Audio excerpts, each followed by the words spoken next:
20세기에 활동했던 수많은 신학자 중에서 천재적인 신학자 한 명이 있었습니다. 그는 21살 때 베를린 대학에서 신학 박사학위를 취득합니다. 그리고 24살 때 대학교에서 강의를 할 수 있는 자격을 받게 됩니다. 그래서 베를린 공과대학에서 이제 본격적으로 강의를 시작하는데요. 당시 독일의 정권을 잡고 있었던 사람이 히틀러였습니다. 그런데 이 히틀러의 나치스 정권에 반대하는 입장을 이 사람이 펼쳐요. 학생들에게 정권을 비판하는 강의들을 하는 거죠. 그가 누구였을까요? 디트리히 본 회퍼입니다. 독일의 고백교회 목사님이세요. 정권을 비판하는 강연들을 하니까 이 독일 히틀러 나치스 정권이 교수 자격을 박탈합니다. 학생들의 강연을 하지 못하도록 막아버려요. 그래서 그가 고민 끝에 이제 자유롭게 강연할 수 있는 미국으로 가요. 자, 그런데 그렇게 미국 땅을 밟고 얼마 지나지 않아서 제2차 세계대전이 발발해요. 이제 모국 땅을 떠나서 안정적으로 그리고 자유롭게 강의를 할 수 있게 된 본 회퍼 목사님에게 갈등이 생기기 시작했어요. 모두가 다 본 회퍼 목사님이 미국에 남기를 바랬습니다. 당신의 천재적인 재능을, 신학적 재능을 우리와 나눠주십시오. 굳이 독일로 돌아갈 필요 없습니다. 당신 돌아가면 죽을 수도 있어요. 실제로 당시 독일의 많은 교회, 아니 대다수의 교회는 다 히틀러를 동조했어요. 히틀러를 반대하는 사람들은 감옥에 붙잡히거나 처형당했습니다. 근데 그것을 뻔히 알고 있었기 때문에 보네퍼 목사님을 사랑했던 많은 대부분의 사람들은 보네퍼 목사님이 독일로 가는 것을 반대했어요. 그냥 미국에 남아주세요. 그런데 보네퍼 목사님은 방향을 돌려서 독일로 향해요. 그리고 1945년 4월에 39살의 나이에 처형을 당합니다.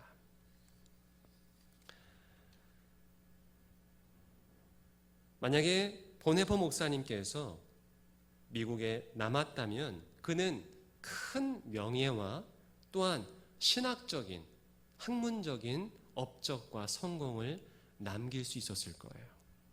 하지만 그것은 보네퍼 목사님에게 있어서 인간적인 방향이었고 인간적인 계획이었습니다.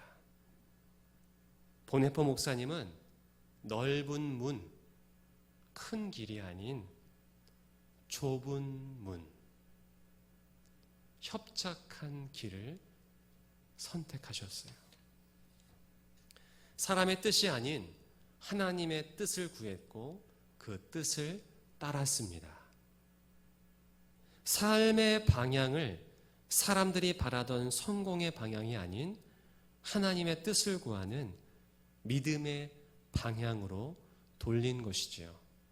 그래서 우리는 비록 천재적인 신학자를 잃었을진 모르지만 이 시대에 누구나 인정하는 행동하는 그리스도인, 신앙의 양심이라 불리는 본회퍼 목사님을 얻을 수 있었습니다. 우리는 인생의 방향을 결정하는 데 있어서 중요한 순간들을 만날 때가 있어요. 그때마다 우리는 기도합니다. 그런데 하나님의 뜻을 구하고 하나님의 인도하심을 바라기 위해서 기도하는데 힘들 때가 있어요. 기도하는데 참 힘들 때가 있어요. 마음이 힘들 때가 있어요. 언제 힘들까요? 내 뜻과 하나님의 뜻이 다를 때. 나는 이렇게 하고 싶은데 하나님께서 저렇게 하라고 하면 너무 힘든 거예요. 저는 억울한 것을 잘 참지 못합니다. 살면서 억울할 때가 제일 힘들어요. 그리고 못 참아요. 그런데 목회를 하다 보면 억울할 때가 정말 많아요. 내가 잘못한 것이 아닌데 내가 뒤집어 써야 할 때가 많아요. 그래서 기도를 하면 하나님이 어떠한 마음을 주시는지 아세요? 필수야, 내가 너의 마음을 잘 안다. 진실을 다 말하여라. 그래서 시시비비를 가려서 누가 정말 잘못했는지 사람들이 알게 하라. 라는 마음을 주시면 참 좋겠는데 다른 마음을 주세요. 필수야, 네가 참아라. 인내해라. 시간이 지나면 사람들이 알게 될 거야. 하나님은 이렇게 제가 하고 싶은 반대의 방향으로 지시할 때가 있으세요. 여러분들은 어떠십니까?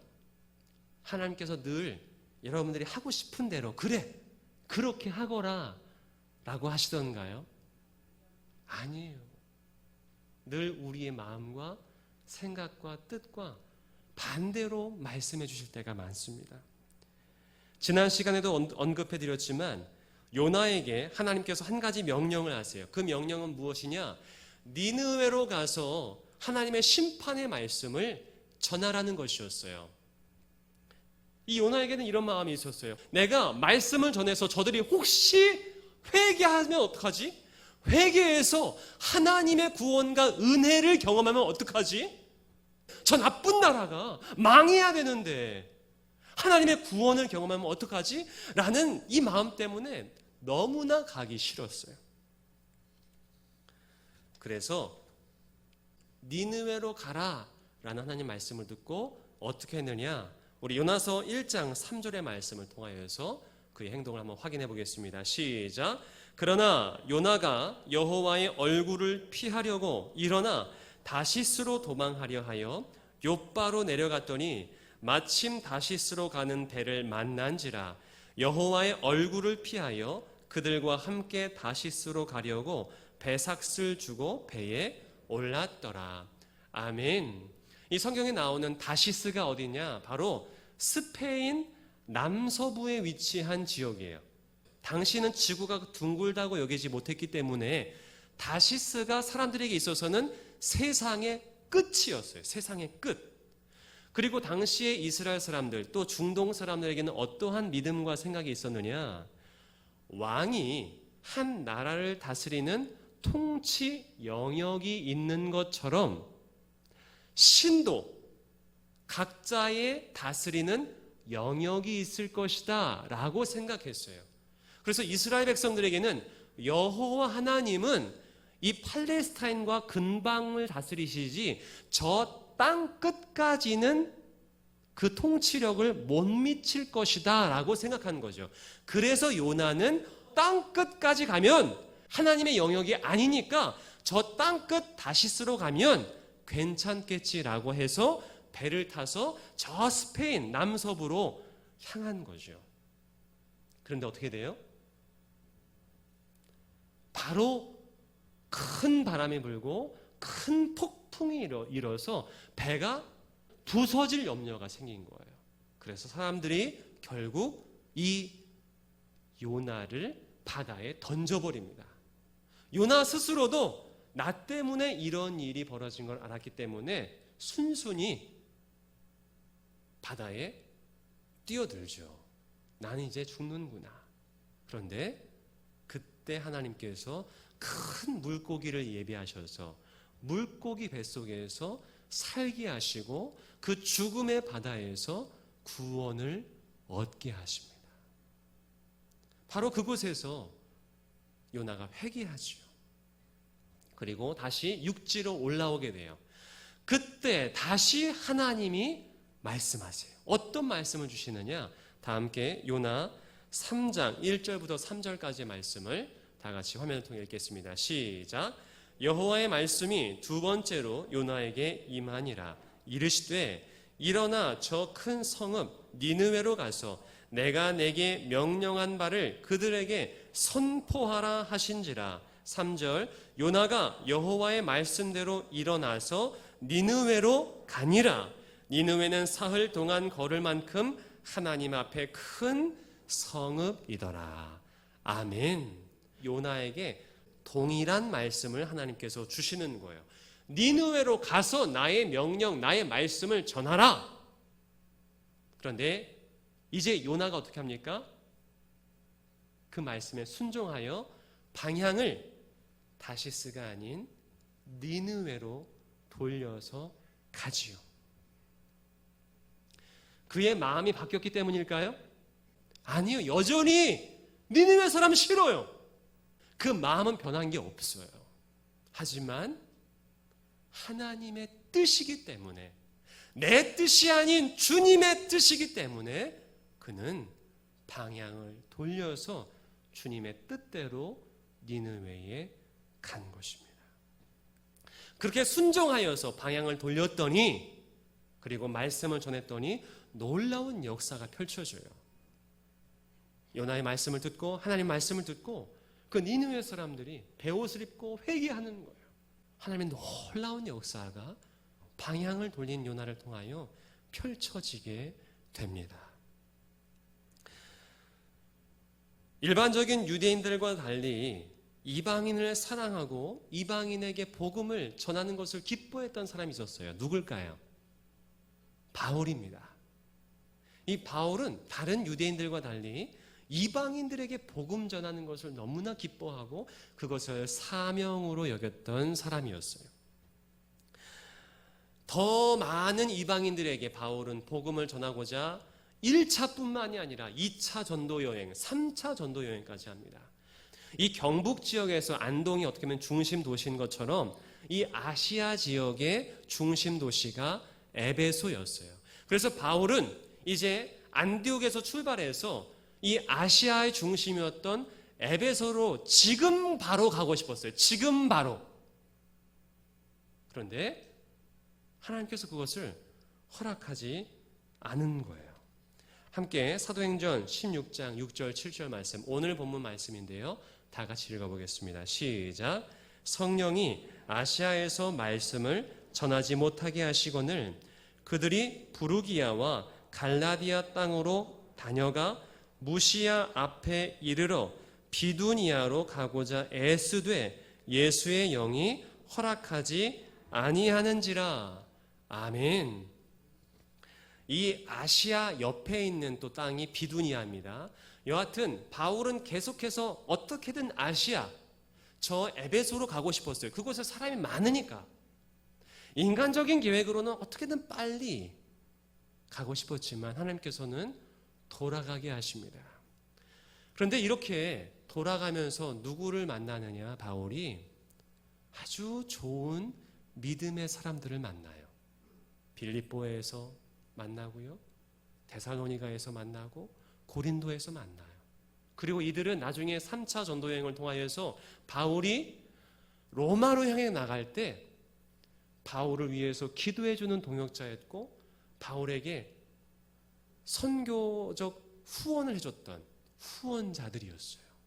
그런 사람들을 그렇게 해서 만나게 해주십니다. 하나님의 계획이 있었던 거예요. 물론 바울은 이 하나님의 원대한 계획을 알지 못했습니다.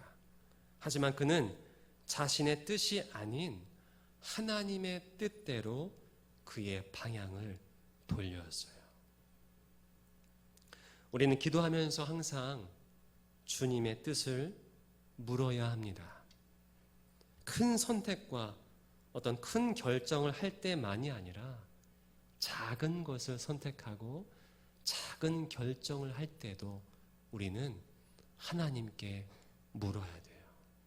하나님, 주님의 뜻이 어디에 있습니까? 며칠 전에 이제 새벽 기도를 인도하기 위해서 이제 사택을 나와서 이제 횡단보도를 건너려고 하는데 한 권사님께서 교회를 나와서 집으로 가시는 거예요. 왜 이 시간에 예배가 아직 시작도 안 됐는데 집으로 가실까? 근데 이게 한 번이 아닌 거예요. 2번, 3번. 또 이제 예배를 드리기 위해서 딱 서면은 또 권사님이 계세요. 그래서 나중에 전도사님께 물어봤어요. 왜 권사님이 집으로 가시는 걸까요? 물어봤더니 마스크 쓰러 가세요 라고 대답해 주시는 거예요. 그러니까 깜빡하고 마스크를 안 가져오시는 거죠. 만약에 여러분이라면 어떤 선택을 하시겠습니까? 마스크를 가지러 집으로 다시 그 새벽에 돌아가시겠습니까? 아니면 괜찮겠지 하면서 앉아 계시겠습니까? 자, 그래서 선택을 해서 집으로 돌아갔다고 해보세요. 막상 다시 집으로 돌아왔는데 다시 또 교회로 갈까요? 아니면 그냥 집에서 쉴까요? 그런데 이 권사님께서는요, 매번 집으로 가셔서 마스크를 쓰고 다시 오시는 거예요. 작은 일에도 우리가 주님의 뜻을 따르고 방향을 돌릴 수 있기를 바랍니다. 작은 일에 방향을 돌릴 수 있을 때 우리가 큰 것에서도 우리의 삶의 방향을 돌릴 수 있는 믿음이 생기는 거예요. 일제시대 때 말씀의 은혜를 받고 하나님의 사람이 되기로 헌신했던 사람이 있었어요. 이호운 목사님이신데요. 그래서 이 감리교 신학교에 들어가십니다. 그리고 감리교 목사님이 되세요. 그런데 선교사님들의 도움으로 말미암아 이 미국 감리교의 십자군 장학금 혜택을 받게 됐어요. 그래서 미국 유학길로 떠납니다. 저도 방문한 적이 있던 학교인데요. 시카고에 게렛 신학교가 있어요. 참 역사가 오래됐고 참 좋은 신학교입니다. 그런데 그 학교에 이제 유학을 가게 된 거죠. 그리고 이제 유학을 가게 됐을 때 한 번은 기도하다가 자신의 결단과 고백을 글로 씁니다. 그때가 언제였냐면은 1950년 3월 달이었어요. 자, 다 같이 한번 읽어볼게요. 시작. 부름받아 나선 이 몸 어디든지 가오리다. 괴로우나 즐거우나 주만 따라 가오리니 어느 누가 막으리까? 죽음인들 막으리까? 어느 누가 막으리까? 죽음인들 막으리까? 우리가 가지고 있는 찬송가 323장에 나와 있는 그 가사, 이 고백을 이호은 목사님이 쓰신 거예요. 자, 그런데 3개월 후에 어떤 일이 벌어졌을까요? 한국에서 한국전쟁이 일어나요. 그리고 이 남한과 북한이 쑥대밭이 됩니다. 완전히 황폐해지게 돼요. 근데 그때 이 목사님께서는 열심히 신학 공부를 하고 있었어요. 나중에는 이 미국 남쪽에 있는 또 좋은 신학교에서 계속해서 학위를 받아서 대학원 학업까지 마치게 됩니다. 이호 목사님이 선택을 해야 되는데 아무런 망설임 없이 황폐한 이 고국 땅에 돌아옵니다. 방향을 돌려서 아무것도 없는 고국 땅에 돌아와요. 그리고 후학들을 양성하기 위해서 정말 고군분투하셨습니다.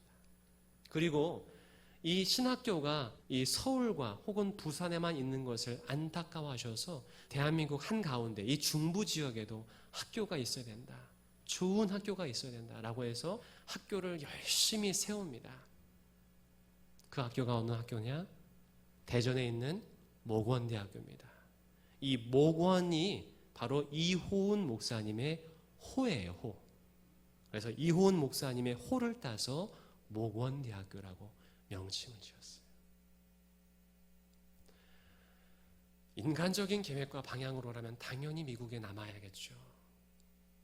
그런데 이호은 목사님은 아무런 망설임 없이 부름받아 나선 이놈 어디든지 가오리다. 자신의 그 결단을 삶으로 행동으로 옮기신 것이죠. 그래서 지금 좋은 학교, 또한 좋은 후학들이 그의 땀방울로 말미암아 많은 활동을 하고 있고, 또한 좋은 교회들이 세워지고 있습니다. 여러분 한번 따라해 볼까요? 하나님의 뜻대로 방향을 돌리자. 우리가 매 순간순간마다 그렇게 주님의 뜻을 물어야 할 때 하나님의 뜻이 어디 있는지 분별하여서 우리의 삶의 방향을 돌릴 수 있는 믿음의 사람들이 될 수 있기를 바랍니다. 그렇게 우리의 삶을 하나님의 뜻대로 돌릴 때, 그 방향을 돌릴 때 하나님께서는 우리를 통하여, 여러분들을 통하여 하나님의 위대한 역사를 펼쳐가실 줄 믿습니다. 기도하겠습니다. 은혜의 주 하나님, 본 회포 목사님이 그리고 이호은 목사님이 삶에 안주하지 않고 인간의 계획이 아닌 하나님의 뜻에 자신들의 삶의 방향을 바꾸었습니다. 요나가 그리고 바울이 자신들의 계획을 내려놓고 하나님의 방향에 삶의 방향을 맞추고 돌렸음을 우리는 알고 있습니다. 그러나 이렇게 아는 것과 우리의 삶이 이토록 차이가 나는 이유는 무엇일까요, 주님? 바라기는 그들처럼 우리 또한 주님의 뜻대로 우리의 삶의 방향을 맞출 수 있는 믿음의 사람이 되게 하여 주옵소서. 예수님의 이름으로 기도합니다. 아멘.